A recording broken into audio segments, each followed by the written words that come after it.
Hello and welcome to a very special How I Paint Things. Now today I'm going to do something new and paint two miniatures at once because we're going to tackle the North African campaign in contrast. A few of you have asked whether or not it's possible to paint other things using contrast, and yeah, of course it is. But I think there has to be a certain amount of buy-in in the case of how far do you want to go from accurate. These guys are actually pretty close. Like I think Militarum Green in particular is a fairly close approximation of what the German jackets would have looked like, but again, they aren't perfect, so you gotta really be into that look. That being said, it's actually really simple, and the 8th Army in particular take no time at all. So, I will list all of the paints and everything in the description below. Let's get started. So to start off with, I've given both of these guys a different primer. On the left-hand side, we've got our Deutsch Afrika Korps. German, I've started him with Skeleton Bone from Army Painter. Now this is not a strictly, contrast primer, but the Army Painter primers are actually very smooth, so we're going to get the same effect that we want from Wraithbone, which is what I've used on the, 8th Army Trooper here. Now I've deliberately put him on this white background, so you can see there is a little bit of colour to the Wraithbone. It's not quite the same as painting over white, but it's pretty bleeding close, to be honest. Now what I've got, I'm going to use a medium layer brush for most of this, because these are the Perry Miniatures, Perry Miniatures Company, Perry Miniatures, of course. Sorry, losing my mind there. And they are slightly smaller scale than, your Warlord or your Artisan or what have you. So if I was going to be painting the bigger guys, not much bigger, but a little bit chunkier, I'd probably swap to a larger brush. Maybe something like a size 2 brush, and I'll plug the Red Grass Games brush again because I really like that one. But our medium brush is going to see us right for most of this. So we'll start off with just a little bit of Skeleton Horde, and I'm going to use this over everywhere that I want to be that cool beige color. So let's get in a little bit more light here. Now this is not terribly taxing, especially on the Germans. There's not usually a huge amount of this you need to worry about. Just make sure you've got enough. Ooh, that might be a little bit much actually, but we can spread that around and do all of the sort of pale beige stuff in this Skeleton Horde.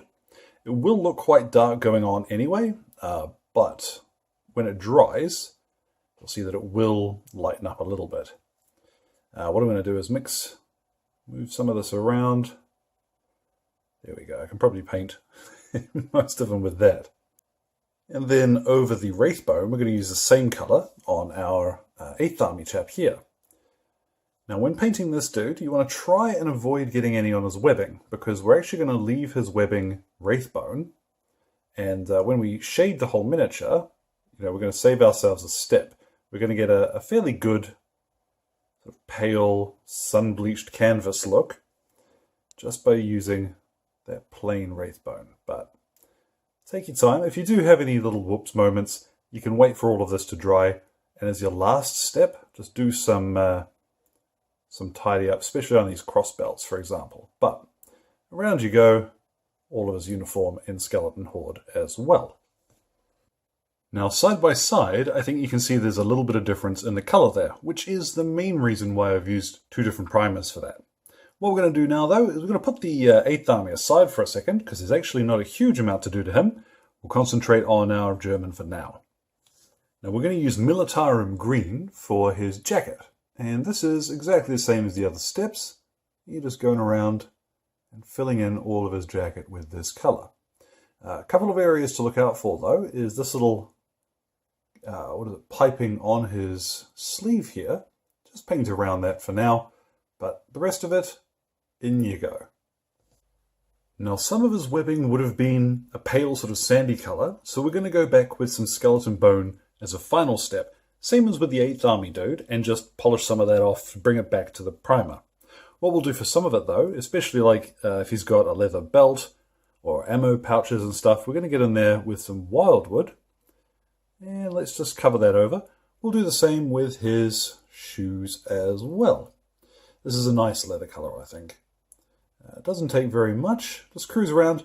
I'm going to do the cross belt he's wearing in leather. but the straps for his wide belt, I will fix those up with skeleton bone later. With all of that leather done, we can go ahead and do some of the wood details. So I'm going to use snakebite leather. We'll go ahead and just fill in all of his rifle. Don't worry if you get this on any of the black stuff. So there we go again, side by side. Our German fella has had his wood done, and same too with our 8th Army soldier. Now on the back here, I've also done his water bottle in the same color, and his bayonet sheath too. The water bottle wouldn't have been wood, but honestly, it's close enough. We're not really going to notice it once it's on the table. So we'll put him aside again, because really, like I said, there's not much to paint on him. We're going to go ahead and do the webbing on this fella here. And for that, we're going to use just a little splash of Plague Bearer flesh on the bread bag. The rest, like his entrenching tool cover, for example, we'll leave that skeleton bone. Same principle as for the 8th Army dude. We don't want to paint anything that we don't have to. So let's just get a little bit of color onto there and leave that to dry. And then we can do skin. Now this is going to be nice and quick, and again, the same on both models. So I'm using Guilliman flesh, and just one coat of this around should do the trick. Now while that's drying, I've got a Garros Dunes here, and we're going to do the helmet and any hard equipment. So this fella's gas mask canister, for example. And then once again, we're going to paint the 8th Army dude in the same way. But as a quick note, this is probably the point at which it's the most anachronistic, I think. Not anachronistic, inaccurate. It's probably the right word. You know, the 8th Army helmets were not this dark. But you could go ahead and just give them 2 coats of skeleton horde rather. This is one of the areas where I think helmets are one of those things that's going to benefit the most from actually using an ordinary paint, because you'll get a much smoother, flatter finish. And I think that's probably a better look overall. But if you do want to stick purely to contrast, then a Garros Dunes will go ahead and use that. And as a quick note, when you're doing your British trooper, if you've done his socks in skeleton horde first with the rest of his uniform, just a quick coat of Agaros Dunes at the same time will give you a couple of different colours between those two, because these will look slightly darker and more brown, which I think is going to be plenty for the sake of his socks, you know. And as one quick note, on a lot of these Perry miniatures, for the 8th Army in particular, they've got neckerchiefs or, you know, scarves and the like. I've just used a little bit of, what is it called? Nasdreg yellow, which looks fairly yellow going on. But once we've shaded them, you know, that's going to dull down and look fairly reasonable. Now we're almost there. I've got myself a little bit of pale sand. You could use Terminatus stone, for example, if you wanted to stick to Citadel stuff. It's a very similar color. Pale sand is just slightly more yellow. And I've got a makeup brush. I did not believe how much of a difference these would make to my dry brushing. I picked up a set on Amazon and I have been loving them.